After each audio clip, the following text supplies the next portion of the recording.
할렐루야. 다시 만나 뵙게 돼서 반갑습니다. Hello, good to see you again.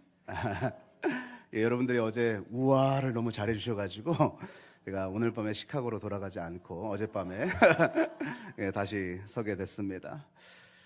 성일교회 성도님들이 너무 좋아져가지고 어떡하나 싶습니다. 벌써 이렇게 하루만 지났는데도 여러분들이 너무 좋아요. 아멘. 물론 우리 하이포인트 한인교회 성도님들도 너무너무 좋습니다.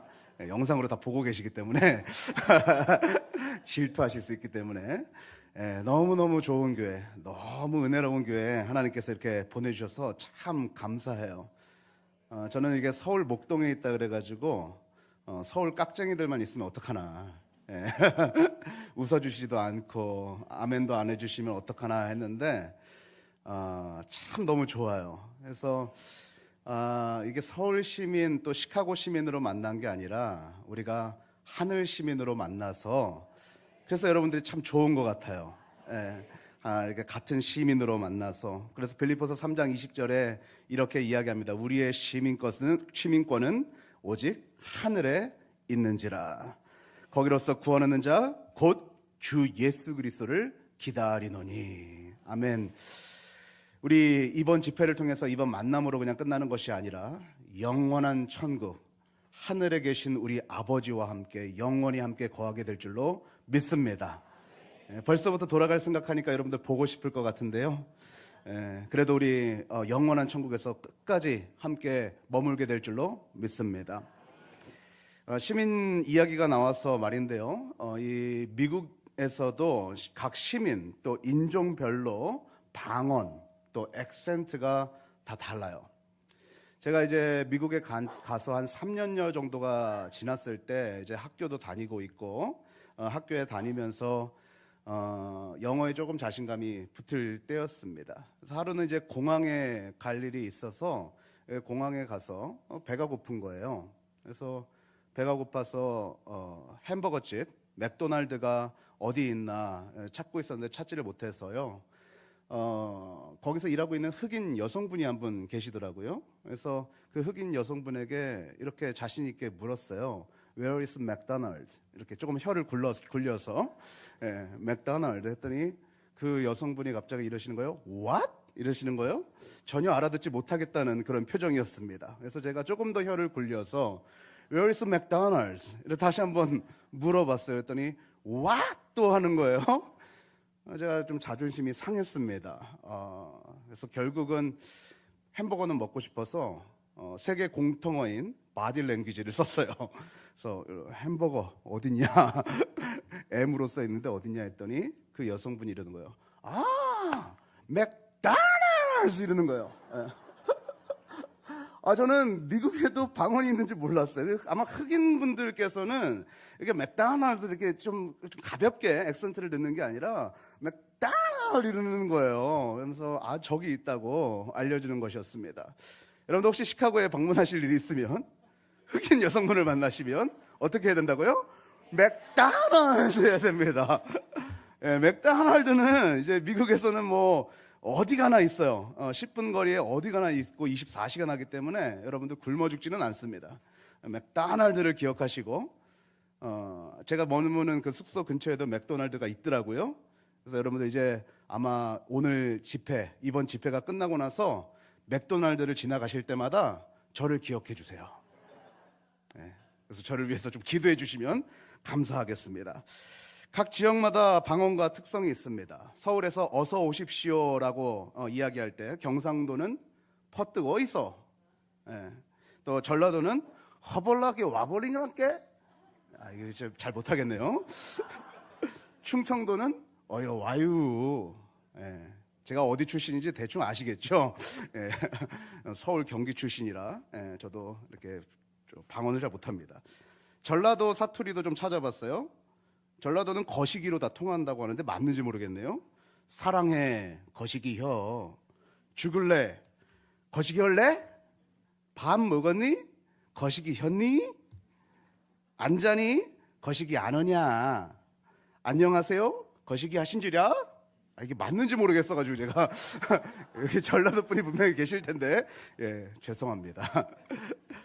어쨌든 우리는 그 말투를 통해서 대략적으로 그 사람이 어느 지역 사람인지 알 수 있습니다.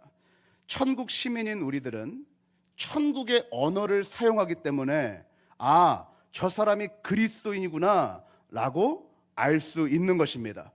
여러분들께서 흘러나오는 그 말투 가운데에 사랑의 방언, 용서의 말투, 감사의 말투가 넘쳐나서 아, 저 사람은 그리스도인이구나 라고 단번에 알 수 있는 천국 시민이기를 축복합니다. 우리가 천국 시민의 언어 훈련을 받는 유일한 길은 기도입니다. 미국에 살다 보면 종종 이 미국인 가정으로 입양된 그런 한인들을 만날 경우가 있습니다. 생긴 것은 한인으로 생겼어요. 그들은 한국인의 피를 가지고 있습니다. 그런데 한국어를 전혀 하지 못하죠. 한국 문화도 전혀 알지 못합니다. 그들이 만약에 한국으로 온다면 언어 소통이 전혀 되지 않습니다. 출생 신분도 중요하지만 자라온 환경이 중요하다는 것입니다. 아무리 한국인으로 그 출생 신분이 있다 하더라도 자라온 신분이 미국에서 자랐기 때문에 그들은 미국 시민처럼 행동한다는 것입니다. 우리들은 예수 그리스도를 믿으면서 born again, 다시 태어났죠. 다시 태어났어요. 그것이 우리의 출생 신분입니다. 그런데 그 출생 신분만 가지고서는 완벽한 시민권을 가지고 있다 할 수 없다는 것입니다. 우리는 어떠한 환경에서 자라가고 있는가, 그 환경 속에서 어떠한 말투를 사용하고 어떠한 문화 환경 속에서 살아가느냐가 굉장히 중요하다는 것입니다. 교회 한 엘리베이터에서 한 성도님이 엘리베이터에 탔어요. 근데 막 꼬마아이가 막 뛰어와가지고 엘리베이터에 먼저 탄 거예요. 그리고서 그 여는 버튼을 계속 누르고 있는 것입니다. 그래서 이제 뭐 괜찮겠지 했는데 애가 밖에서 누구랑 막 이야기하고 있는 엄마를 막 불러요. 엄마, 엘리베이터 잡아놨어, 빨리 와 했는데 엄마가 안 와요. 띵동띵동 소리가 나고 이 성도님은 빨리 올라가서 예배를 드려셔야 되는데 계속 잡고 있는 거예요. 그래서 슬슬 화가 나기 시작했어요. 이 애가 계속 잡고서 엄마 빨리 와, 잡아놨어. 그래서 이 성도님이 도대체 엄마가 누구길래 이렇게 애 교육을 이렇게 시켜놨어? 이렇게 뒤에 사람이 있는데 양해도 안 구하고 이렇게 잡고 있으면 어떡해 라고 생각하고 있었어요. 그래서 그 뒤늦게 어머니가 막 달려와가지고 이제 타면서 애를 막 다그치는 거예요. 너 이렇게 문을 잡고 그렇게 엄마가 하지 말라 그랬지? 라고 한 거예요. 그래서 그 뒤에 계신 성도님이 어머니는 조금 괜찮으신 분인가 보다, 그렇게 생각을 했어요. 어머니가 이렇게 이야기하는 거예요. 야, 너 엘리베이터라고 하지 말라 그랬지? 엄마가 엘리베이터 라고 하라고 했잖아. 그래서 너무너무 실망하신 겁니다. 사랑하는 성도 여러분, 우리가 천국 시민으로 살아갈 때는 천국 시민으로서의 향기가 나고 천국 시민으로서의 말투를 사용하는 그러한 사람이 되어야 되는 것입니다. 종종 교회 다니면서 무서운 분들을 만나게 되는데요, 교회 다니면서 가장 무서운 분들 중에 한 분이 새벽 기도를 너무 열심히 오시는 분들입니다. 새벽 기도에 열심히 오시는데 늘 비판하는 말투를 하시는 분들이 계세요. 성역교회는 없는 걸로 알고 있습니다. 새벽 기도 와가지고 아이고 또 저 장로님 안 왔구만, 장로라는 사람이 새벽 예배도 안 오고 말이야. 또 어떤 새벽 예배 오셔가지고 야, 또 저 집사님 또 안 왔구만, 아유 기도도 안 하고 말이야 하면서 비판의 언어를 한다는 거예요. 저는 새벽 기도에 열심히 나오지 말라고 말씀드리는 것이 아닙니다. 새벽 기도를 열심히 나오되 우리의 말투가 새벽 예배를 나올수록 더 겸손해지고 더 사랑이 깊어지는 그러한 성품으로 바뀌어야 한다는 것입니다. 천국 시민처럼 살 때에 제가 우리 성도님들에게 늘상 드리는 말씀들이 있는데요, 한번 들어보시겠어요? 첫 번째는 신앙은 속도보다 방향이 중요하다는 것입니다. 한번 따라해 볼까요? 신앙은 속도보다 방향이 중요합니다. 새벽 기도를 얼마나 많이 했냐, 헌금을 얼마나 많이 드렸냐, 교회에서 얼마나 많은 헌신을 했냐보다 중요한 것은 새벽 기도에 나오는 본질이 뭐냐, 헌금을 드리는 마음이 뭐냐, 우리가 헌신을 하는데 어떠한 마음가짐으로 헌신을 하냐, 그 방향성이 훨씬 더 중요하다는 것입니다. 어제 제가 헌금 기도 때에 기도를 드렸지만 예수님은 과부의 2렙돈을 수많은 부자가 쨍그랑쨍그랑 들이붓는 그 어마어마한 헌금보다 더 귀하다 말씀하셨어요. 아마 2렙돈이라고 한다면 우리 돈으로는 한 10,000원 정도 될까요? 부자들은 100만 원, 200만 원씩 들이붓는 헌금통 앞에서 예수님은 그 10,000원 정도의 그 적은 헌금을 드리는 한 과부의 2렙돈을 더 귀하다 말씀하셨어요. 그러니까 예수님한테는 헌금의 절대적인 양이 중요한 것이 아니라 예수님께는 퍼센테이지가 중요하다는 것입니다.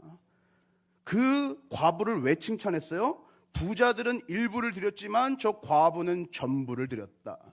뭐예요? 100%를 드렸다는 것입니다. 그러니까 교회가 본질적으로 건강한 교회는 헌금을 절대적으로 많이 드리는 사람들이 리더로 서는 교회가 아니라 그 생활 형편에 맞춰서 퍼센테이지가 높은 사람들이 리더로 설 수 있는 교회가 건강한 교회라는 것입니다. 그러니까 우리가 정말로 하나님께 기도해야 될 것은 내가 더 많은 부자가 돼서 더 많은 헌금을 드리는 물론 중요하지만 하나님, 내가 드릴 수 있는 헌금의 퍼센테이지가 높아져도 기쁨으로 드릴 수 있는 그러한 제가 되게 해 주시옵소서라고 기도해야 되는 것입니다. 여러분들 요한 웨슬레를 아시죠? 모르시는 눈치네요. 예, 저도 침례교회에 있다가 감리교회 가면 뭐 감리교, 성결교, 구세군, 나사렛 교단 뭐 이런 교단들에 가면 이제 요한 웨슬리를 많이 배우게 되는데 제가 2012년도에 배낭여행을 런던으로 잠깐 간 적이 있습니다. 런던에 가서 가장 가보고 싶었던 데가 요한 웨슬레의 생가였습니다. 요한 웨슬레는 감리교를 창시하신 분이에요. 물론 자기가 뭐 창시해야지 하고서 창시하신 것이 아니라 광장과 시장에 가서 막 전도를 시작하시다가 사람들이 너무 많이 몰려와서 메토디스트, 그러니까 규칙주의자들, 매일같이 성경을 읽고 기도를 읽는 자들의 그런 모임으로 부흥이 일어난 것이었습니다. 근데 요한 웨슬레의 생가에 가니까 그분이 돌아가실 때에 남아있는 유품이 있어요. 그 지하실에 가면 유품이 딱 그거밖에 없습니다. 모자, 옷 한 벌, 검은색 구두 하나, 성경책 하나. 그거를 남겨놓고 그냥 가셨어요. 요한 웨슬리가 젊은 대학생 시절에 옥스포드에서 공부를 했는데 그 옥스포드에 있을 때 생활비가 28파운드였습니다. 1년 생활비예요. 1년 생활비가 28파운드였고 그 다음 해에 30파운드로 생활비가 조금 이렇게 여유가 생겼어요. 그래서 2파운드를 헌금합니다. 그 다음 해에 그가 막 부흥이 일어나면서 그 생활비가 60파운드까지 올라갑니다. 그럼 여러분들은 얼마를 헌금하시겠어요? 한 2파운드 정도 하다가 이제 4파운드를 하는 게 우리들의 신앙인데 요한 웨슬레는 28파운드 정도면 내가 생활할 수 있겠구나라고 생각하고 나머지 32파운드를 헌금합니다. 그가 이제 마지막 때가 됐을 때는 120파운드를 1년에 벌게 됩니다. 120파운드를 벌었을 때에도 그는 28파운드로 생활하고 나머지 금액들을 다 헌금해요. 할렐루야. 아멘 소리가 작아지셨네요. 제가 뭐 강사를 잘못 모셨다고 생각하지 마세요. 예, 제가 드리는 말씀은 여러분들에게 헌금을 많이 하십시오 뭐 이런 이야기를 드리려고 하는 것이 아닙니다. 헌금은요 억지로 드리는 것은 하나님 절대로 받지 않으십니다. 하나님께 기쁨으로 드리는 헌금만이 하나님께서 기쁘게 흠양하십니다. 그런데 우리가 어떤 기도를 해야 돼요? 하나님, 오늘 최 목사가 요한 웨슬리에 대해서 이야기를 했는데 요한 웨슬레는 28파운드로 생활할 때도 30파운드로 생활할 때도 또 120파운드를 생활비로 받았을 때에도 그는 그 생활비를 유지하면서 헌금을 드렸다고 합니다. 그럼 어떻게 해야 돼요? 주님, 나도 도전받습니다. 주님, 나에게도 그렇게 헌금할 수 있는 기쁨을 허락하여 주시옵소서. 그 목표, 그 거룩한 욕심, 그 거룩한 하나님에 대한 욕심이 여러분의 삶 가운데 넘쳐나시기를 바랍니다. 이 천국 시민으로 살아갈 때에 제가 또 성도들에게 말씀드리는 것이 있어요. 두 번째는 신앙생활은 doing으로 하는 것이 아니라 being으로 한다는 것입니다. 한국말로는 하는 것이 중요한 것이 아니라 존재가 되는 것이 중요하다는 것입니다. 한번 따라해 볼까요? 신앙생활은 하는 것이 중요한 것이 아니라 존재가 중요한 것이다. 예수 믿는 것은요, 많은 일을 하는 것이 중요한 것이 아닙니다. 예수님이 내 안에 사는 바로 그 존재가 되는 것이 중요한 것이에요. 예수님이 이 땅에 오셨을 때 우리 말로 교회에서 일 제일 많이 했던 사람이 누구예요? 서기관과 바리새인들이었습니다. 바리새인들은 금식하고 기도하고 굳이 하는 일들을 최선을 다했던 사람들이에요. 근데 예수님이 이 바리새인과 서기관들에게 뭐라고 하시는지 아세요? 우리 한번 잠깐 여러분들이 가지고 있는 성경책을 펴셔서 마태복음 23장을 보도록 하겠습니다. 마태복음 23장. 예수님께서 그 doing을 많이 했던, 많은 일들을 행했던 바리새인과 서기관들에게 뭐라고 말씀하셨는지 마태복음 23장 1절부터 제가 좀 보도록 하겠습니다. 이에 예수께서 무리와 제자들에게 말씀하여 이르시되 서기관들과 바리새인들이 모세의 자리에 앉았으니 그러므로 무엇이든지 그들이 말하는 바는 행하고, 그들은 바리새인과 서기관입니다. 지키되 그들이 하는 행위는 본받지 말라. 그들은 말만 하고 행하지 아니한다. 여러분들, 행위는요, 믿음을 판단할 수 없습니다. 저 사람이 새벽 기도를 다닌다고 해서 믿음이 훌륭하다라고 판단할 수 없습니다. 저 사람이 헌금을 많이 한다고 해서 믿음이 훌륭하다고 판단할 수 없습니다. 근데 반대로요, 믿음이 있는 사람은 반드시 행동합니다. 믿음이 있는 사람은 반드시 행동해요. 그 열매가 나와요. 그러나 행동은 믿음을 증명할 수 없어요.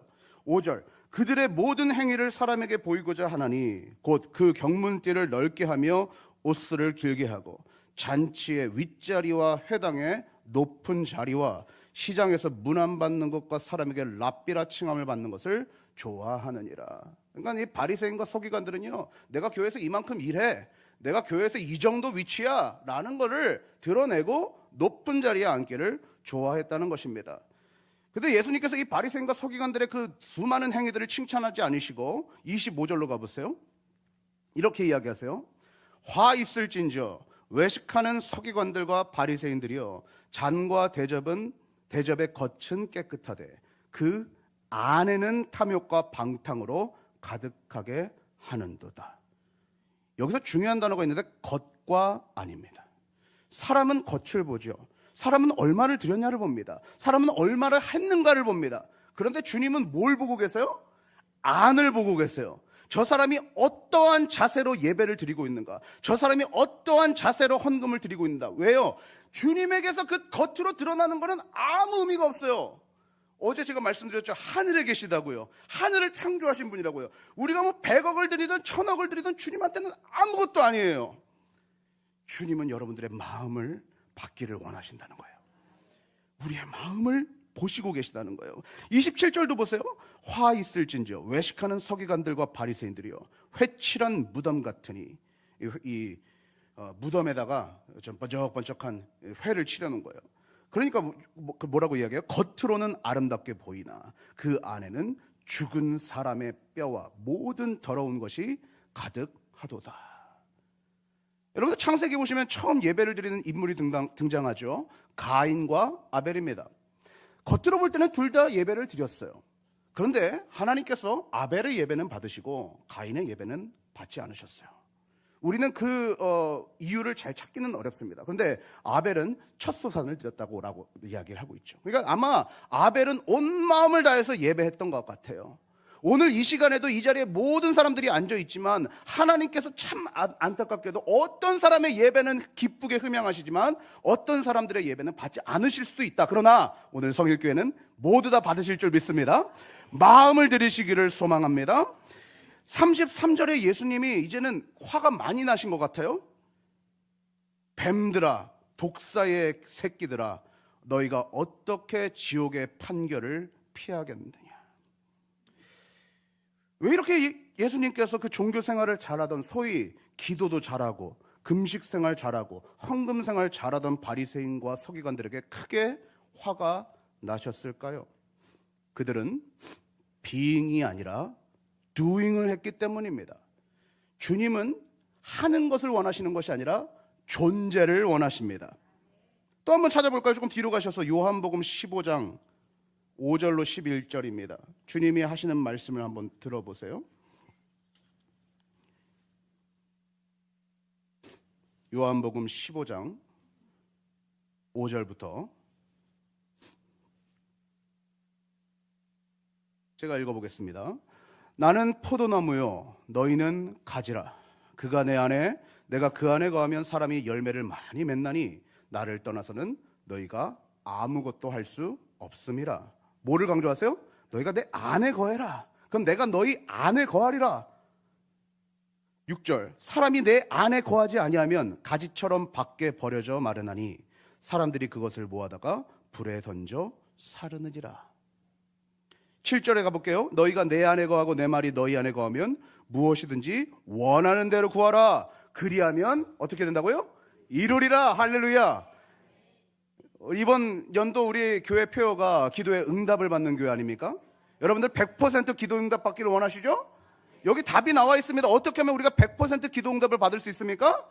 주님 안에 거할 때, 주님 안에 거해서 기도할 때는 주님께서 100% 기도 응답 하신다는 거예요. 여러분들 예수님이 십자가에 못 박혀 들어가시기 직전에 예수님이 어떻게 기도하셨는지 생각해 보세요. 주님께서 그렇게 기도하세요. 아버지여, 이 잔을 옮겨 주십시오. 할 수 있으죠? 옮겨 주십시오. 그러나 내 뜻대로 마시고 아버지 뜻대로 하시기를 원합니다. 그렇게 기도하세요. 그리고서 주님께서 십자가에 못 박혀 돌아가십니다. 하나님께서, 아버지께서 예수 그리스도의 기도를 들어주셨습니까? 안 들어주셨습니까? 들어주셨습니다. 아멘. 우리가 기도할 때 아버지 안에, 예수 안에 온전히 거하면 하나님께서 그 기도를 들어주시고 응답해 주신다는 것입니다. 8절을 보세요. 너희가 열매를 많이 맺으면 내 아버지께서 영광을 받으실 것이요 너희는 내 제자가 되리라. 아버지께서 나를 사랑하신 것 같이 나도 너희를 사랑하였으니 나의 사랑 안에 거하라. 내가 아버지의 계명을 지켜 그의 사랑 안에 거하는 것 같이 너희도 내 계명을 지키면 내 사랑 안에 거하리라. 되게 중요한 구절이 있거든요. 11절을 보세요. 같이 한번 읽어보겠습니다. 시작.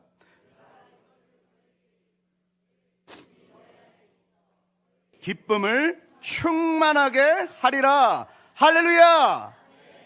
오늘 기뻐서 오셨죠? 오늘 기뻐서 헌금 드리시고 기뻐서 교회 일을 감당하고 계시죠?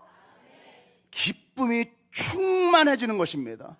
교회 일을 할수록, 찬양대로 섬길수록, 주방에서 봉사할수록 기쁨이 충만해지는 거예요. 만약에 내가 일을 하고 있는데, 내가 장로로, 내가 권사로, 집사로 심우하고 있는데 기쁨이 사라졌다면 오늘 밤에 주님 앞에 기도하십시오. 주님, 내가 일만 남고 내가 껍데기만 남고 나에게 기쁨이 사라졌으니 주님 나를 불쌍히 여기시고 기쁨을 회복시켜 주시옵소서. 기쁨을 회복시켜 주시옵소서. 그렇게 기도하는 거예요. 어제 제가 한 교인분과 이야기를 하면서 성일교회 참 좋은 교회 같아요 그랬더니 그분이 맞아요, 우리 교회 참 좋은 교회예요 이러시는 거예요. 장로님이나 권사님이나 누구나 할 것 없이 굳은 일도 다 하시고 너무나도 좋은 교회라고 그렇게 칭찬을 하시더라고요. 여러분들 정말 이 성일교회에 비전이 있는 줄 믿습니다. 여러분들 예수 믿는 것이 기뻐야 되고요, 헌금 드리는 것이 기뻐야 되고요, 찬양하는 것이 기뻐야 돼요. 장로요, 권사요, 집사이기 때문에 무언가를 하는 것이 아니라 예수 안에 있는 것이 기뻐서 감당해야 되는 일이 되어야 된다는 것입니다. 그 기쁨은 어디서부터 나올 수 있느냐? 바로 기도로부터 나올 수 있다는 것입니다. 그러면은 어떻게 기도하면 안 되고 어떻게 기도하면 될까? 사실 예수님께서 어제 주기도문을 알려주시기 전에 어떻게 기도하면 안 된다라는 것을 먼저 말씀하세요. 마태복음 한번 6장을 가보도록 하겠습니다. 앞쪽으로 조금 가셨어. 마태복음 6장 5절로 6절입니다. 또 너희는 기도할 때에 외식하는 자와 같이 하지 말라. 그들은 사람에게 보이려고 회당과 큰 거리 어귀에 서서 기도하기를 좋아하느니라. 내가 진실로 너에게 이르노니 그들은 자기 상을 이미 받았느니라. 너는 기도할 때에 어디로 들어가라고요? 네 골방에 들어가 문을 닫고 은밀한 중에 계신 내 아버지께 기도하라. 은밀한 중에 보시는 내 아버지께서 갚으시리라. 첫 번째로 이렇게 기도하지 말라고 하십니다. 외식하는 자와 같이 기도하지 말아라. 요즘에는 그런 분들이 많이 좀 없는 것 같은데요. 예전에는 예배 시간에 대표 기도 시간이 참 곤욕이었던 적이 많았습니다. 어떤 장로님의 기도는 대서사를 쓰시는 경우도 있어요. 창세기부터 요한계시록까지 흩으시는 분도 계십니다. 제가 한 장로님의 대표 기도를 들을 때는 그 장로님이 정확히 14분을 기도하시더라고요. 정말 올라가서 내려 보내드리고 싶었는데 참았습니다. 십계명을 하나하나 다 읊으시고 모세가 어떤 행정을 했는지 거기서 읊으시더라고요. 사랑하는 성도 여러분, 기도는요 주님 앞에 1대1로 드리는 것이고 대표 기도는 짧게 하는 것입니다. 할렐루야. 골방에서는 오래 기도하고 대표 기도는 대표해서 주님 앞에 올려드리는 것이죠. 그래서 유진 피터슨이 이 메시지 성경이라는 것을 썼습니다. 각 구절마다 메시지를 담아서 설교하듯이 쓴 유진 피터슨의 메시지 성경에 마태복음 6장 5절부터 6절까지를 이렇게 이야기해요. 마음에 참 와닿습니다. 제가 한번 읽어볼게요. 또 너희가 하나님 앞에 나아갈 때도 연극을 하지 마라. 그렇게 하는 사람들은 다 스타가 되기를 꿈꾸며 기도할 때마다 쇼를 일삼는다. 하나님께서 극장 객석에 앉아 계신다는 말이냐? 너희는 이렇게 하여라. 하나님 앞에서 연극하고 싶은 유혹이 들지 않도록 조용하고 한적한 곳을 찾아라. 할 수 있는 한 단순하고 솔직하게 그 자리에 있어라. 그러면 초점이 너희에게서 하나님께로 옮겨지고 그분의 은혜가 느껴지기 시작할 것이다. 예수님께서 다음으로는 이런 기도도 하지 말라고 하세요. 마태복음 6장 7절로 8절 말씀이에요. 또 기도할 때에 이방인과 같이 중언부언하지 말아라. 그들은 말을 많이 하여야 들으실 줄 생각하느니라. 그러므로 그들을 본받지 말라. 구하기 전에 너희에게 있어야 할 것을 하나님 너희 아버지께서 아시느니라. 두 번째는 중언부언하면서 기도하지 말라고 하세요. 나 하루에 1시간씩 기도하는 사람이야 라는 것을 자랑하기 위해서 말을 계속 반복해서 하지 말라는 것입니다. 차라리 어제 제가 알려드린 것처럼 아버지 하고 기도하세요. 아버지라고 기도하세요. 한번 생각해 보세요. 제가 딸이 있는데 그 딸이 와가지고 아빠 나 이제 학교 가니까 가방이 필요해. 그런데 또 점심때 와가지고 아빠 나 가방이 필요해. 저녁 때도 가방이 필요해. 그 다음날도 가방이 필요해 라고 이야기합니다. 그러면은 저는 그렇게 생각해요. 얘가 좀 뭔가 문제가 있나? 이런 생각을 하겠죠. 근데 1시간 동안 계속 주절주절 가방 필요해, 가방 필요해, 가방 필요해, 가방 필요해 한다고 생각해 보세요. 그럼 저는 빨리 응급실로 가야겠다. 이런 생각을 하지 않겠습니까? 물론 뭐 제 딸이 그런다는 얘기가 아니에요. 근데 우리가 기도할 때 아버지께 기도하는데 저는 이미 제 딸에게 무엇이 필요한지 알아요. 학교 가면 가방 필요한 거 다 알고 있어요. 학용품 필요한 거 다 알고 있어요. 근데 우리가 때때로는 아버지께 기도하는데 악덕 사장님한테 기도하는 것처럼 이거 안 주시면 안 돼요. 계속 똑같은 말로 기도한다는 것이에요. 그러면 하나님께서 야, 너 왜 그러니? 내가 다 알아. 할렐루야. 내가 다 알아. 하나님은 이미 필요를 알고 계세요. 하나님 아버지께 그냥 구하시면 그걸로 하나님께서는 알고 계시다는 거예요. 차라리 이렇게 기도하세요. 하나님, 이러이러한 문제가 있어요. 주님, 저는 이렇게 해결되기를 원합니다. 그런데 아버지 뜻은 무엇이에요? 아버지의 마음을 저에게 주세요.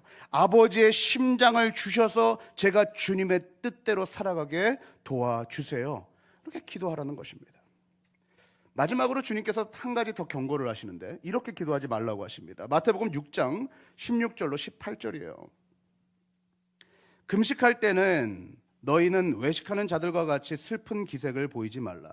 그들은 금식하는 것을 사람에게 보이려고 얼굴을 흉하게 하느니라. 내가 진실로 너에게 이르노니 그들은 자기 상을 이미 받았느니라. 너는 금식할 때에 머리에 기름을 바르고 얼굴을 씻으라.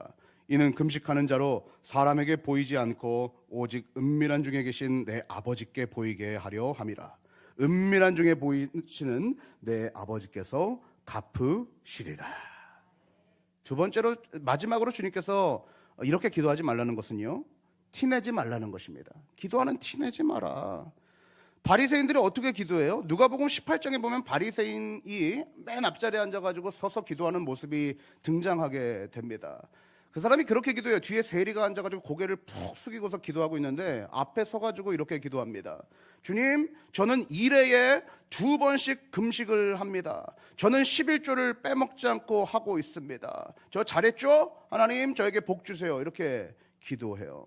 근데 이 바리새인의 기도를 주님께서 잘못된 기도다라고 이야기하는 거예요.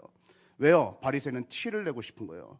굳이 본당에 와서 다른 사람이 들으라고 그 기도를 하고 있는 것입니다. 금식을 할 때 바리새인들은 금식 잘했어요. 이래면 일주일이거든요. 일주일에 2끼씩 금식을 했으니까 그래도 잘한 거였어요. 근데 한 끼, 2끼 금식해가지고 뭐 얼마나 티가 나겠어요.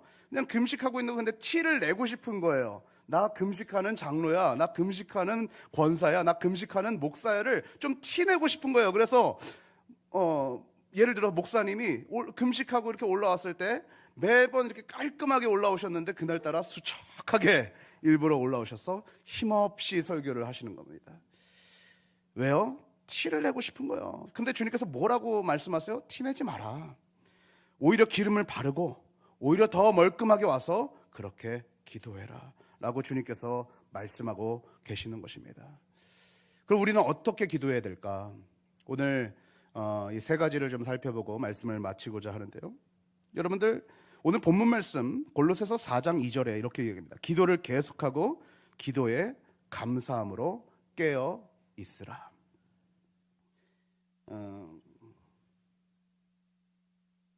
이 바울 사도는 도대체 무엇에 대해서 깨어 있으라고 하는 것일까요?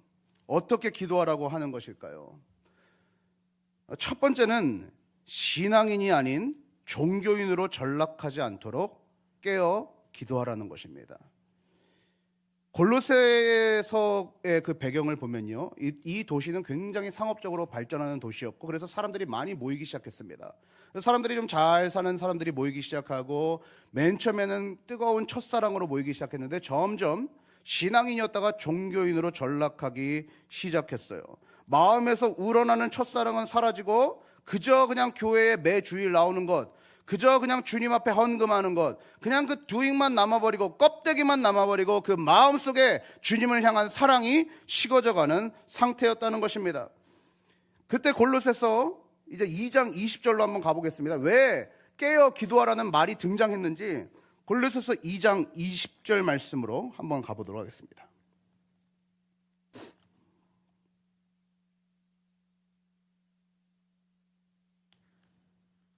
우리 같이 한 목소리로 읽어보도록 하겠습니다. 시작. 너희가 세상의 초등 학문에서 그리스도와 함께 죽었거든 어찌하여 세상에 사는 것과 같이 규례에 순종하느냐? 너희가 왜 율법에 매여 있고 율법주의에 머물고 있느냐라고 책망하고 계시는 거예요. 골로새서 3장 2절로 가보세요. 골로새서 3장 2절 같이 읽습니다. 시작. 위의 것을 생각하고 땅의 것을 생각하지 말라. 지금 시대에 많은 그리스도인들이 값싼 버전의 복음에 만족하고 살아갑니다. 값싼 버전의 복음은 행위 중심적이고 계속적으로 사람들을 죄책감으로 올가맵니다. 주일 예배를 빠졌어? 하나님이 벌 주실 거야. 헌금을 안 드려? 11조를 안 드려? 하나님이 벌 주실 거야. 이런 식으로 죄책감을 계속 넣어서 죄책감으로 인해서 신앙생활하는 값싼 버전의 복음이 만연한 시대에 우리가 살아가고 있습니다. 두려움에 사로잡혀서 신앙생활하는 것은 잘못된 하나님의 모습을 가지고 있다는 것입니다. 아까 요한복음 15장에서 주님께서 분명히 뭐라고 말씀하셨어요? 기쁨이 충만하게 하리라. 할렐루야. 분명히 그렇게 말씀하셨는데 변질된 복음은요, 기쁨은 사라지고 두려움이 넘쳐나요. 어제 우리가 돌아온 탕자에 대해서 이야기했는데 사실 이 돌아온 탕자는 굉장히 중복적인 의미를 가지고 있습니다. 둘째 아들이 우리가 보통 돌아온 탕자라고 생각하는데요, 사실상 이 당시 때 1차 회중은 여러 부류가 있었어요. 그 회중 중에는 바리새인과 서기관이 포함되어 있었습니다. 예수님께서는 그냥 가난한 자들에게 가가지고, 예수 안 믿는 사람들한테 가가지고 둘째 아들한테만 이야기한 것이 아니라 그 당시 때 첫째 아들 같았던 바리새인과 서기관들한테도 동시에 이야기하고 있었던 거예요. 그러니까 이 비유는 그냥 갑자기 두 아들이 등장한 것이 아닙니다. 첫째 아들에 대한 분명한 메시지가 있었다는 거예요. 둘째 아들이 돌아왔을 때에 첫째 아들의 반응이 어때요? 시큰둥합니다. 그렇죠? 아니, 나는 매일같이 아버지를 두려워하면서 아버지께 순종하고 매일같이 그렇게 일을 했는데 둘째 아들은 저 방탕하게 살다가 돌아왔는데 아버지께서 소를 잡아? 아버지께서 잔치를 여셔? 나를 위해서는 송아지 한 마리 잡아본 준 적이 없으시면서 그렇게 잡아버려? 사실요, 첫째 아들은요, 아버지를 두려워하고 있었던 거예요. 아버지가 무서웠어요. 그래서 아버지 밑에서 그냥 두려움 속에서 그렇게 일했을 뿐입니다. 아버지의 마음을 전혀 알지 못한 채 그렇게 일했던 것이에요. 지금 시대에 많은 모태신앙인들이 마치 첫째 아들처럼 신앙생활을 하는 경우가 얼마나 많은지 모릅니다. 하나님을 오해한 채, 하나님은 사랑의 하나님이요, 하나님은 우리를 기쁘시게 하는 하나님인데 하나님이 무섭고 하나님이 두려워서 내가 주일 예배를 빠지면, 내가 새벽 예배를 안 드리면, 내가 11조를 안 드리면 하나님께서 벌 주실까 봐, 축복을 주시지 않을까 봐 그렇게 잘못된 버전의 복음생활, 신앙생활을 하는 경우가 얼마나 많은지 모릅니다. 주님께서는요, 그런 것들을 하지 말라라고 이야기하시는 것이 아니라 과정이 중요하다고 말씀하시는 거예요. 먼저 주님 안에 거해라. 할렐루야. 주님 안에 거해라.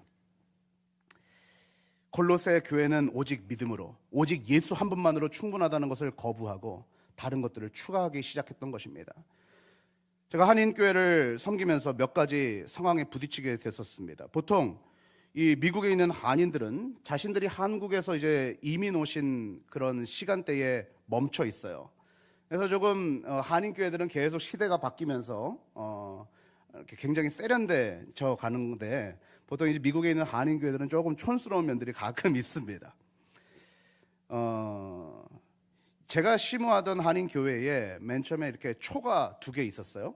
그래서 예배 시간에 그 초에 불을 처음에 붙이고서 그렇게 예배를 드렸어요. 아마 이곳 가운데서도 예배 시작 전에 이렇게 초가 들어와서 초 2개를 붙이고서 예배한 기억이 있는 성도님들이 혹시 있는지 모르겠습니다.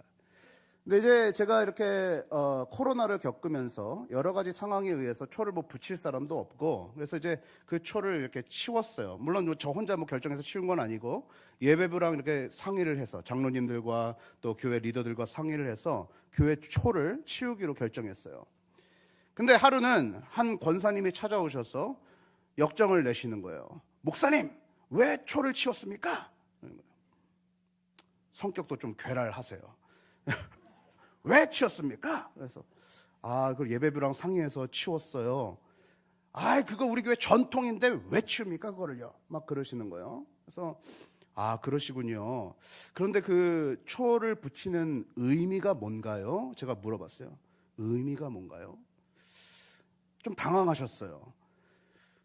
그거 거룩해 보이잖아요. 그러시는 거예요. 초를 붙이는 게 참 거룩해 보이잖아요. 제가 당황스러웠습니다. 근데 저도 사실 생각을 해보니까 초를 2개 붙이는 의미를 모르겠는 거예요. 주변 목사님들한테 초를 붙이는 교회들이 꽤 있었기 때문에 주변 목사님들께 물어봤어요. 근데 목사님들도 모르세요.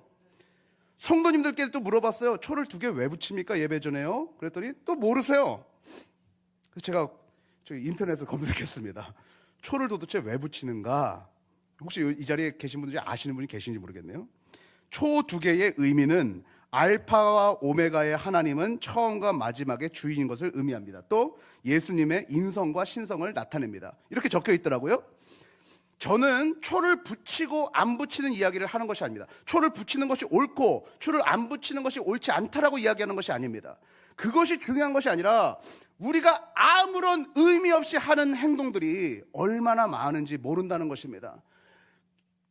교회에 와서 예배를 드릴 때 우리는 그 마음의 본질, 그 본질이 중요하다는 것이죠. 제가 한인교회에서 처음 성만찬을 이제 드리는 날이었어요. 제가 미국 회중교회를 섬기다가 한인교회 와가지고 처음으로 성만찬을 하는 때였습니다. 그래서 이 성찬식을 드리는데 미국 교회에서는 그냥 이렇게 맨손으로 손소독제를 바르고 그 다음에 이렇게 성만찬을 집행했어요.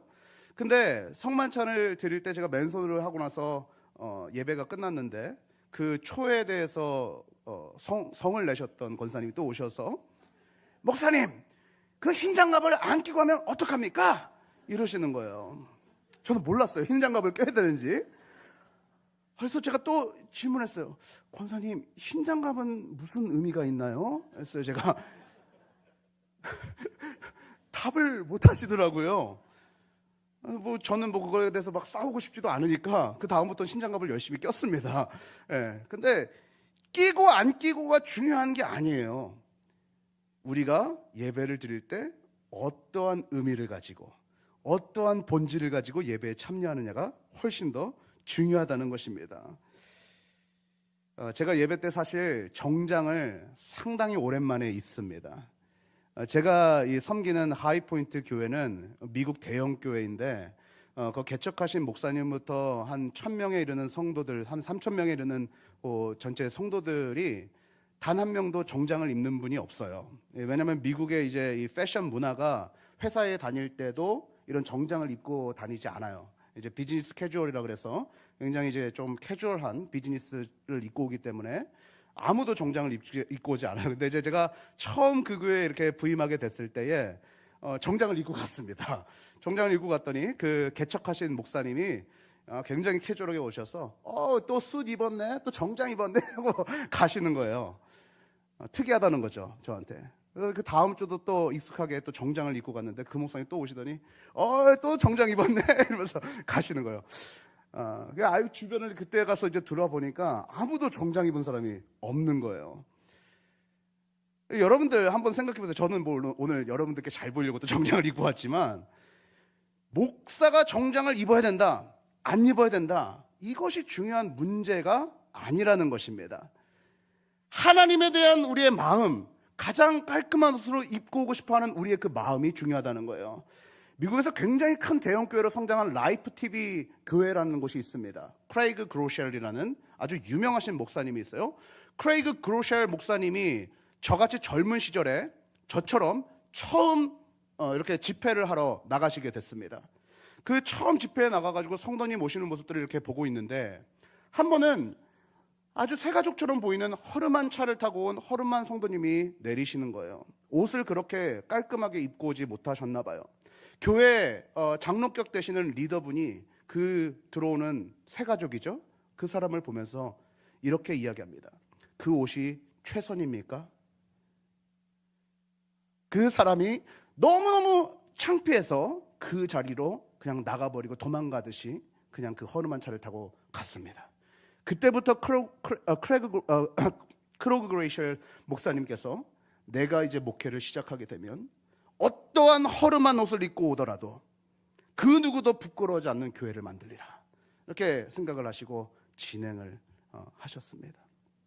저는 정장을 입고 오는 것이나 혹은 옷이 어떻거나 장갑을 끼고 안 끼는 것이나 그런 것들을 이야기하고 있는 것이 아닙니다. 우리의 마음의 본질과 비본질을 반드시 구분하고서 신앙생활을 해야 한다는 것입니다. 복음 위의 것이 강조되기 시작하면요, 교회가 굉장히 이상하게 흘러갑니다. 제가 우리 전도사님 한 3분 정도랑 이런 이야기들을 나눴어요. 요즘 한국교회 이야기들을 나누게 됐었습니다.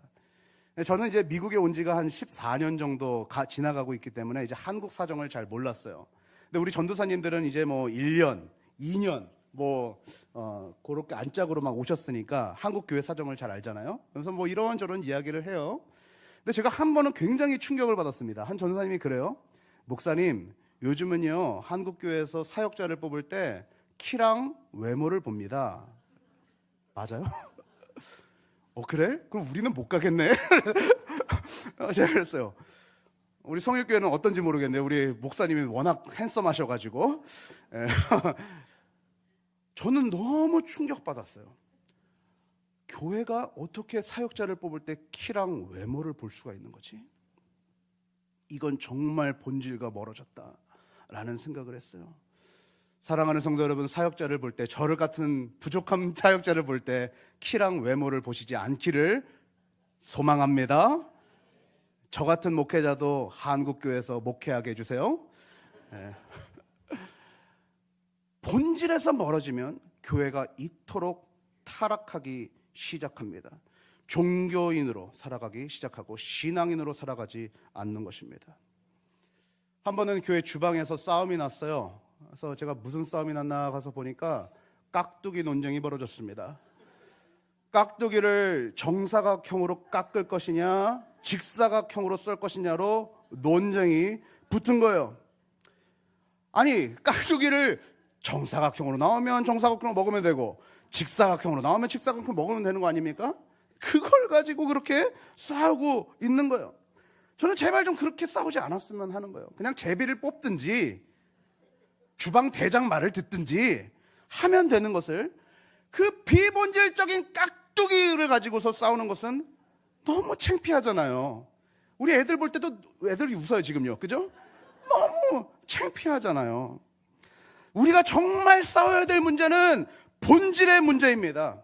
본질의 문제는 목숨 걸고 싸워야 되죠. 지금 깍두기 같은 문제로 정장을 입냐 안 입냐의 문제로 싸울 때가 아니라는 것입니다. 교회가 다 죽어가고 있습니다. 여러분들 그것 아시죠? 개구리를 찬물에 넣어가지고 그 물을 보글보글 끓이기 시작하면은요, 개구리는 점점 따뜻해지네 하면서 위기의식을 전혀 못 느낍니다. 그러다가 개구리는 그곳에서 삶아 죽어버립니다. 한국교회가 지금 굉장한 위기에 봉착했습니다. 위기 수위가 굉장히 높아지고 있어요.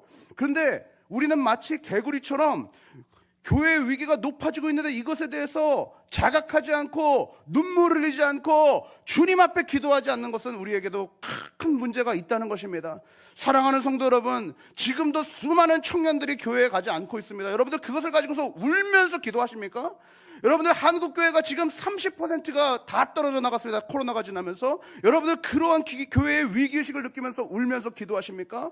맨날 그냥 내 사업장, 내 자녀, 내 가정을 놓고서 그냥 그 비본질적인 것을 가지고서 기도하지 마시고 교회를 위해서, 신앙을 위해서, 생명을 위해서 본질을 놓고 눈물 뿌려 처절한 주님의 심정을 가지고 기도하시는 성일교회 성도님들이 되시기를 소망합니다. 하나님, 저에게 하나님의 눈물을 주세요. 하나님, 하나님의 심장을 주세요. 주님의 심장을 가지고 이 세상을 바라보게 해주세요. 그렇게 기도하시기를 소망합니다. 여러분들 훌륭한 담임 목사님을 만난 것을 기뻐하시기를 바랍니다. 우리 한국교회에서요, 담임 목사님 중에 이렇게 노방으로 나가서 전도하시고 기도하시고 하는 목사님들이 저는 찾아본 적이 없어요. 우리 목사님 노방으로 나가셔서 복음을 가지고 그 죽어져가는 영혼들을 향해서 외치고 있지 않습니까? 여러분들도 다 나가시기를 축복합니다. 다 나가셔서 같이 복음을 외치시고 기도할 때에 송일교회 2024년 놀라운 부흥의 역사가 일어날 줄로 믿습니다. 부흥은 그냥 성장이 아니에요. 부흥은 뭐예요? 우리의 심령이 변화되는 겁니다. 부흥은 숫자가 늘어나는 것이 아니에요. 먼저 우리가 변화되는 거예요. 본질적으로 주님의 제자가 되는 것을 우리는 부흥, revival, 다시 부흥하는 겁니다. 예전에 born again 됐던 그 첫사랑이 revival 되는 것입니다. 제가 한 권사님이랑 이야기하면서 이 교회를 세워질 때 이야기를 들었습니다. 리어카를 끄시고 폐지를 주워가시면서 그렇게 교회를 세워나가셨던 그 이야기를 들었습니다. 그때 얼마나 기도했는지, 그때 얼마나 이 교회들을 위해서 눈물을 흘렸는지 이야기를 들었습니다. 사랑하는 성도 여러분, 그 첫사랑을 회복하시는 2024년이 되기를 축복합니다. 두 번째, 우리는 어떻게 기도해야 되는가? 한번 따라해 보세요. 관계의 문제를 놓고 깨어 기도하라. 제가 처음으로 전도사 사역을 했었을 때에 그 당시에 교회 담임 목사님께서는 늘 이 말씀을 하셨어요. 인간이 되라. 인간이 되라. 제가 어린 시절이었기 때문에 그 당시 때는 그 말씀의 깊이를 잘 몰랐습니다. 근데 시간이 지나면 지날수록 신앙생활하는 것은 예수를 닮은 인간이 되는 거구나. 예수님의 형상을 닮은 인간이 되는 거구나. 그 생각을 하게 됐어요. 제가 이제 시카고에서 이 한국으로 오면서 가방을 하나 가지고 오다가 가방 이 지퍼가 망가졌어요. 그래가지고 급하게 가방을 좀 구해야 돼서 어디 뭐 갈 시간도 없고 요즘에 이렇게 어떻게 살 수 있나 동생한테 물어보니까 이 당근 마켓이라는 게 있대요. 그래서 처음으로 당근 마켓에 들어가서 동네에 서류 가방 치니까 나오더라고요. 그래서 서류 가방을 하나 사게 됐습니다. 처음에 만나서 봤을 때는 참 괜찮아 보여서 그냥 샀어요. 근데 집에 왔는데 그 사람이 혼자 사는 남성분 같이 보였는데 방 안에서 그렇게 담배를 폈나 봐요. 그래서 그 가방에 오고 나니까 담배 냄새가 너무 나는 거예요. 그래서 제가 이거 큰일 났다. 성일교회 부흥회 가는데 저 시카고에 온 목사는 미국 목사라 담배를 피나? 그런 오해를 하시면 어떡하지 하고서 열심히 뺐어요. 그 담배 냄새를 빼려고 뭐 편백나무도 사보고 뭐 방향제도 봤는데 막 안 파지는 거예요.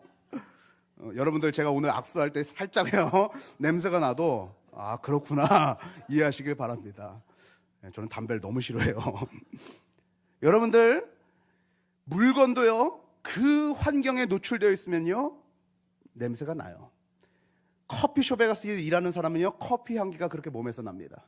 생선 가게에서 일하는 사람은 생선 냄새가 나요. 흡연실에서 사는 사람들은 담배 냄새가 납니다. 예수 안에 거하는 사람은 어떤 향기가 나야 될까요? 예수의 향기가 나야 됩니다. 골로새서 3장 13절 한번 가보겠습니다. 골로새서 3장 13절 말씀 같이 한번 읽어보겠습니다. 시작. 누가 누구에게 불만이 있거든 서로 용납하여 피차 용서하되 주께서 너희를 용서하신 것 같이 너희도 그러하고. 14절로 읽어볼까요? 시작. 이 모든 것 위에 사랑을 더하라. 이는 온전하게 매는 띠니라. 할렐루야. 사랑하는 성도 여러분, 기도의 응답, 용서가 여러분의 삶 가운데 넘쳐나시길 축복합니다. 야, 저 집사님만 없으면 교회 아주 신명당에 다니겠구만. 아유, 저 장로님만 안 보면 살겠네. 혹시 마음속에 내 마음속을 괴롭히고 있는 사람이 있습니까? 오늘 밤 그 사람을 용서하게 되는 놀라운 역사가 여러분들 가운데 있기를 축복합니다. 종종 미국에 다니다 보면요 WWJD라는 문구가 적힌 것을 들고 다니는 청년들을 보게 됩니다. What would Jesus do? 라는 뜻입니다. 예수님이라면 어떻게 하셨을까? 그 표를 딱 들고 다니는 거예요. WWJD. 그러면서 나를 조금 화나게 하는 사람 만났을 때 WWJD를 보는 거예요. 그러면서 예수님이라면 어떻게 하셨을까? 저 갑자기 끼어드는 차를 보면서 WWJD. 예수님이라면 어떻게 하셨을까? 그래서 화나요, 안 나요? 나죠. 갑자기 끼어들면 욱해요. 저도 욱하는데요. 그때마다 예수님이라면 어떻게 하셨을까? 저 사람을 이해했겠지. 뭔가 바쁜 일이 있겠지. 뭔가 무슨 일이 있겠지 라고 하면서 그렇게 넘어가고는 합니다. 예수님이라면 어떻게 하셨을까? 예수님이라면 깍두기 논쟁이 벌어졌을 때, 정사각형과 직사각형의 문제가 벌어졌을 때 예수님이라면 어떻게 하셨을까? 그냥 허허 웃으시면서 그냥 뭐 집사님 마음대로 하세요. 전 상관없어요. 그렇게 하고 넘어가지 않았겠어요? 그 속삭이는 남편 만났을 때 예수님이라면 어떻게 하셨을까? 저 와이프를 보고 내 속삭이는 자녀들을 봤을 때 What would Jesus do? 예수님이라면 어떻게 하셨을까? 여러분들 존중해 주세요. 더 사랑해 주세요. 그 남편의, 그 아내의 사랑의 언어를 알고 이해해 주세요. 여러분 보세요. 이 이야기가 이렇게 이어집니다. 요즘에 이 성경 구절을 잘 읽는지 안 읽는지 제가 잘 모르겠어요. 골로새서 3장 18절로 23절이에요. 자, 우리 여성 성도님들, 특별히 아내 되시는 성도님들부터 한번 읽어보겠습니다. 18절을 읽어보세요. 시작.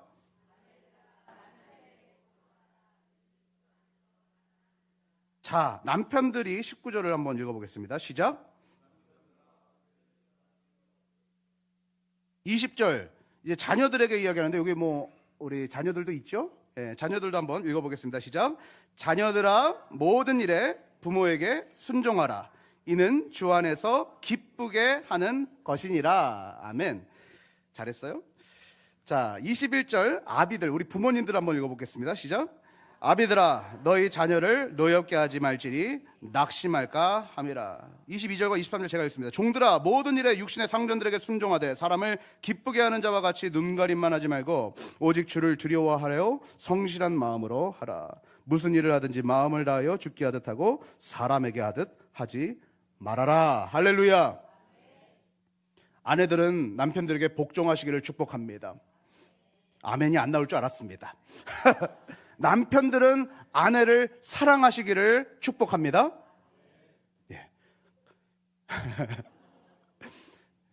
남편들이 아내를 사랑할 때 어떻게 사랑하라고 좀 더 구체적으로 이야기하냐면요, 그리스도가 교회를 사랑하신 것처럼 사랑하라고 이야기하고 있습니다.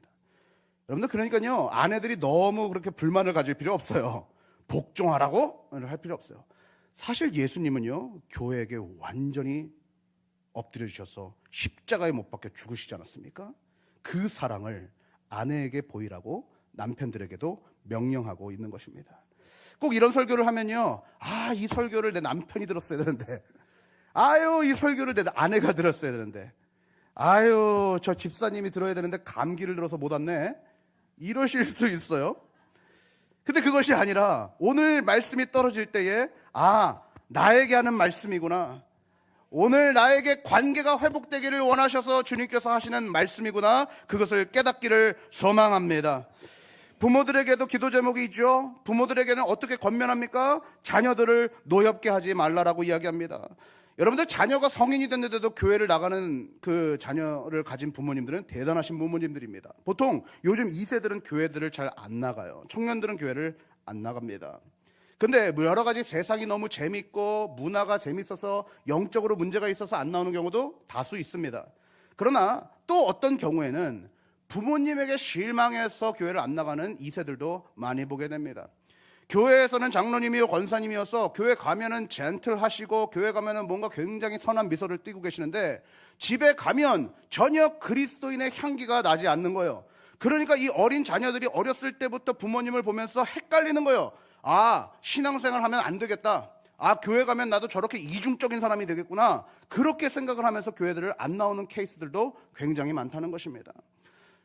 한 자녀가 반에서 10등 정도를 하다가 2등을 해가지고 너무 기뻐가지고 아버지한테 아버지 저 드디어 반에서 2등 했어요 했더니 아버지가 뭐라고 해요? 긴장하지 마. 2등 그거 좋은 거 아니야. 1등 할 때까지 절대 긴장을 놓지 마. 그 다음에 1등을 해가지고 막 왔어요. 아버지 제가 드디어 1등을 했어요. 긴장하지 말라고 했지? 언제 2등으로 떨어질지 말라니까 긴장하지 마. 여러분들, 게리 체프만의 5가지 사랑의 언어에서 만약에 이 자녀가 사랑의 언어가 존중받는 말이라면 이 자녀는 굉장히 실망할 겁니다. 여러분들, 자녀를 노엽게 하지 마시고 자녀에게 그리스도의 향기를 보이시기를 축복합니다. 여기에서 대단한 강사, 목회지에서 대단한 목사, 제가 원하는 것은 그것이 아닙니다. 교회가 막 몇천 명으로 부흥하고 그러한 곳에서 대단하게 설교하는 부흥 강사가 되는 것이 저의 인생의 목적이 아닙니다. 저는요, 제 딸들에게 아빠는 진짜 크리스천이야, 제 아내에게 여보는 진짜 크리스천이야, 저는 그것을 듣는 게 목적이에요.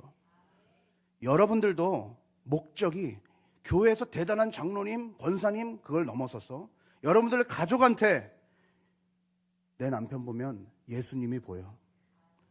할렐루야. 피식 웃으시네요. 내 아내를 보니까 예수님이 보여. 할렐루야. 우리 부모님을 보니까 교회 정말 가고 싶어 죽겠어. 할렐루야. 그리스도의 향기가 나는 여러분들이 되시기를 축복합니다. 기도할 때 그래서 그렇게 기도하세요. 주님, 저에게 그리스도의 향기가 나게 해주세요. 그리스도의 모습이 저의 삶에서 보여지게 해주세요. 그렇게 기도하라고 주님께서 말씀하고 계시는 것입니다. 마지막으로 3번째는 한번 따라해 보겠습니다. 복음 전도를 위해 깨어 기도하라. 오늘 이 편지는 바울 사도가 쓴 것인데, 바울 사도가 편지를 어디서 쓰고 있습니까? 감옥에서 쓰고 있습니다. 바울 사도는 전도를 하다가 감옥으로 끌려간 것입니다. 골로새서 4장 3절을 한번 보겠습니다. 골로새서 4장 3절입니다. 우리 같이 한번 한 목소리로 읽어보겠습니다. 시작. 또한 우리를 위하여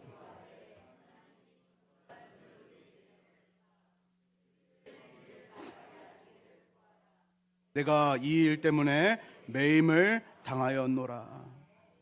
복음을 전하다가 매임을 당했다고 이야기합니다.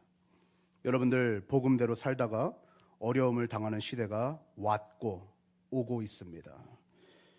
어제 제가 교단 탈퇴를 했다는 이야기들을 잠깐 드렸습니다. 제가 연합감리교회에서 교단 탈퇴를 한 것은 목회자들의 리더라고 할 수 있는 감독들 중에서 동성애자 감독들이 출연하기 시작했습니다. 한 명이 출연한 것이 아니라 수많은 사람들이 나타나기 시작했어요. 근데 그것에 대해서 전혀 치리를 하지 못하는 것입니다. 게다가 동성애자들이 결혼하는 문제를 가지고서도 그것을 축복하고 또 인정하는 것들이 공공연하게 일어나기 시작했습니다. 여러분들, 성경에서 동성애는 분명하게 죄라고 이야기합니다. 이 동성애만 죄가 아니라 하나님의 창조 섭리에 거스르는 모든 것은 죄인 것입니다. 하나님으로부터 멀어진 것은 모두 다 죄인 것이에요. 여러분들에게 제가 동성애자 혐오주의자가 되라고 이야기하는 것이 아닙니다.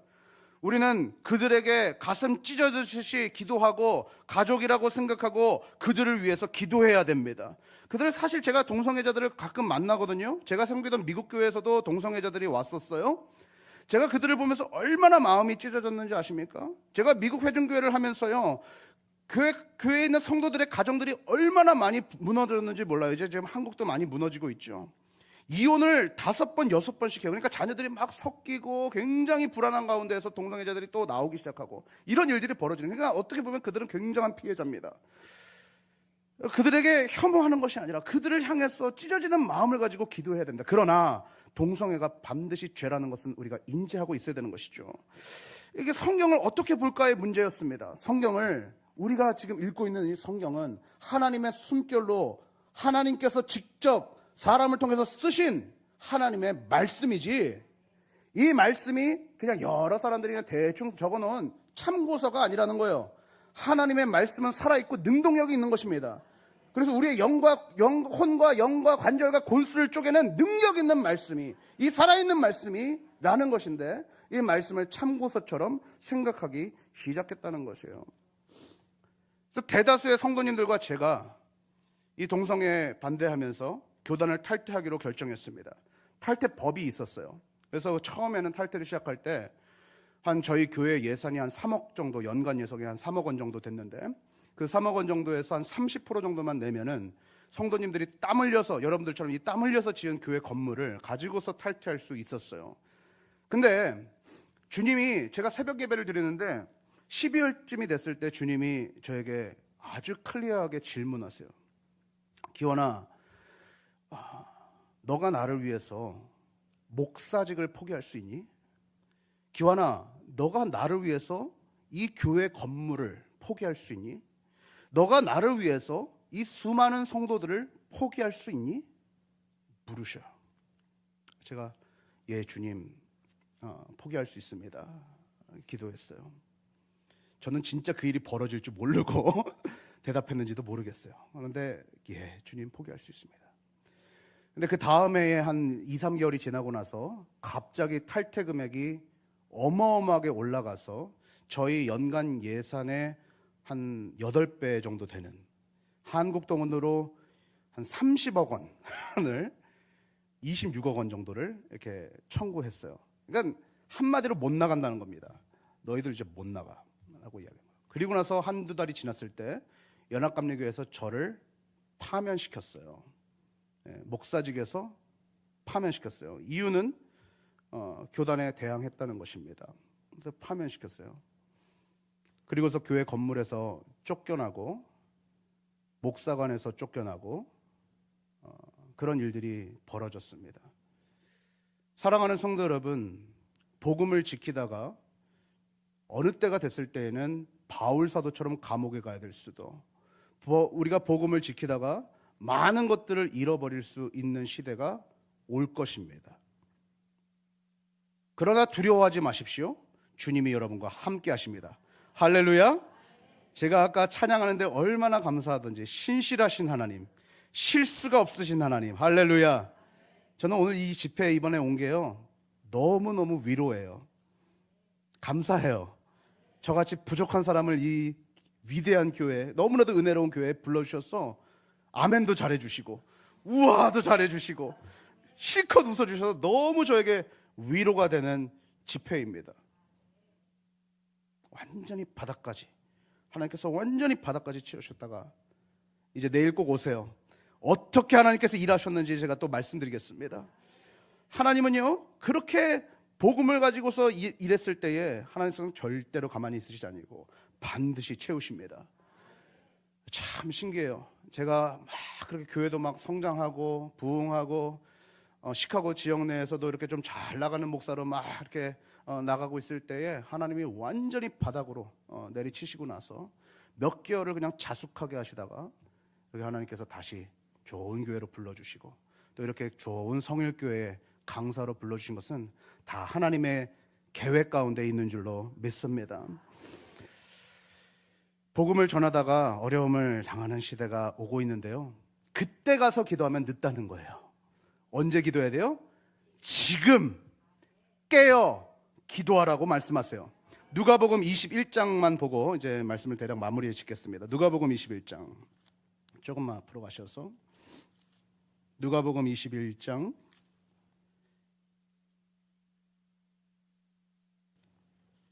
제가 스크린에 다 띄워달라고 할 수도 있는데 아무래도 이렇게 성경을 한번 찾고서 또 메모해 놓으셔도 가시는 것이 더 좋을 것 같아서 조금 시간이 걸려도 찾습니다. 누가복음 21장 10절부터 보세요. 또 이르시되 민족이 민족을 나라가 나라를 대적하여 일어나겠고 곳곳에 큰 지진과 기근과 전염병이 있겠고 또 무서운 일과 하늘로부터 큰 징조들이 있으리라. 이 모든 일 전에 내 이름으로 말미암아 너희에게 손을 대어 박해하며 회당과 옥에 넘겨주며 임금들과 집권자들 앞에 끌어가려니와 이 일이 도리어 너희에게 증거가 되리라. 마지막 때에 대해서 이야기하고 계시는 것인데요, 마지막 때는 물론 주님께서 이제 승천하시고 다시 오실 때까지가 다 마지막 때예요. 그런데 특별히 주님께서 이 사이클이 계속 돌고 있는데 점점점 가까워질 때를 보겠다고 말씀하시는 거예요. 그래서 그때와 시는 아들도 모르고 천사도 모르고 오직 아버지만 아셔요. 그러니까 때를 이야기하는 것은 이단입니다. 그러나 시기를 너희가 알리라, 그때가 오면 너희가 알리라라고 주님께서 분명히 말씀하고 계시는 거예요. 제가 이 한국 땅에 와가지고 연말을 보내지 않았습니까? 그러니까 연말을 보내면서 뉴스를 보는데 2023년 세계 간추린 뉴스가 나와요. 2023년도에 무슨 일이 있었나 보는데 저는 너무 큼칫큼칫 놀랐어요. 누가복음 21장의 말씀이 너무나도 생생하게 뉴스로 보도되고 있는 것 같았어요. 러시아 우크라이나 전쟁이 계속적으로 진행되고 있습니다. 이스라엘과 하마스 전쟁이 진행되고 있습니다. 수많은 지진, 튀르키예 시리아 강지진으로 수만 명이 죽었습니다. 말루크 지진, 푸에코 대규모 폭발, 러시아 사할린 지역에서 에베코 화산이 터지기 시작했습니다. 인도네시아 마라피 화산에서 발생한 화산재가 수마트라 섬 인근 마을을 뒤덮기 시작했습니다. 이런 일들이 벌어질 거다라고 주님께서 말씀하고 계시는데 그럴 때 어떻게 하라고요? 깨어 기도하라. 자, 17절과 18절 보세요. 같이 한번 읽어보겠습니다. 시작. 또 너희가 내 이름으로 말미암아 모든 사람에게 미움을 받을 것이나 너희 머리털 하나도 상하지 아니하리라. 할렐루야. 많은 사람들이 예수 믿는 것 가지고 여러분들 아마 다 경험하셨을 거예요. 코로나 때 교회를 얼마나 욕하던지 성도들을 얼마나 욕하던지. 여러분들 그거는 이제 시작이에요. 어마어마한 환난들이 찾아오고 있는데 두려워하지 마십시오.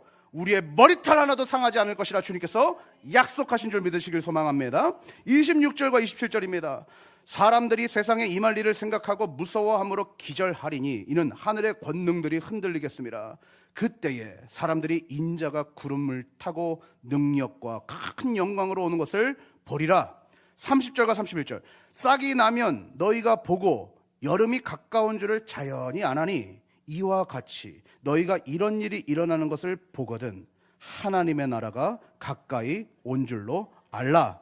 34절 같이 한번 읽어볼게요. 34절입니다. 시작. 너희는 스스로 조심하라.